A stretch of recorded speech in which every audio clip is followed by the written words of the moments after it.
Game na nakisaya sina Pangulong Ferdinand R. Marcos Jr. at First Family sa matagumpay na nationwide gift-giving day kahapon. Mismong si Pangulong Marcos Jr. ang nanguna sa pamamahagi ng regalo sa libu-libong mga bata. Si Crisel Pardilla sa detalye.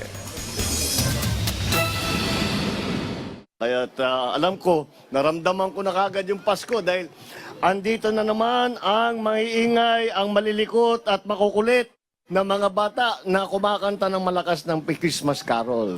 Isinagawa ang Baliksigla Bigay Saya Nationwide Gift-Giving Day.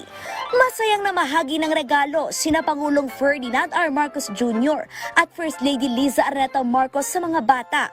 Kasama rin ang ilang miyembro ng unang pamilya na sina Joseph Simon at William Vincent na nakipagbanding pa sa mga bata. Nasa 2,000 mga bata ang nakatanggap ng aginaldo. Bawat isang bag, puno ng gamit sa school at bahay.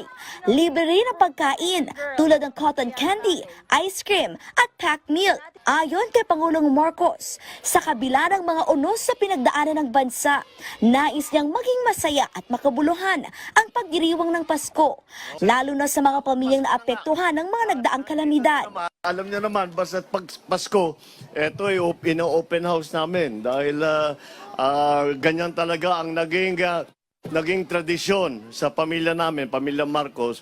Nung bata pa ako at dito pa kami nakatira, nahirapan tayo itong nakaraang taon at tinamaan tayo ng nag-umpisa sa La Nina na tuyot. Nagtagtuyot ang ating agrikultura. Tapos sinundan naman ng mga, una yung El Nino, sinundan naman ng La Nina, na puro bagyo naman.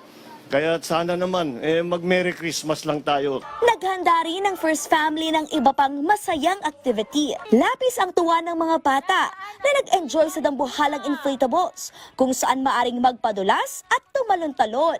Exciting ang mga inihandang games, gaya ng pabitin na si Pangulong Marcos ang humila sa tali ng Rack of Goodies. Ipinaramdam naman ng mga bata ang kanilang pasasalamat at pagmamahal na nakipagkulitan pa at naghandog ng Christmas caroling.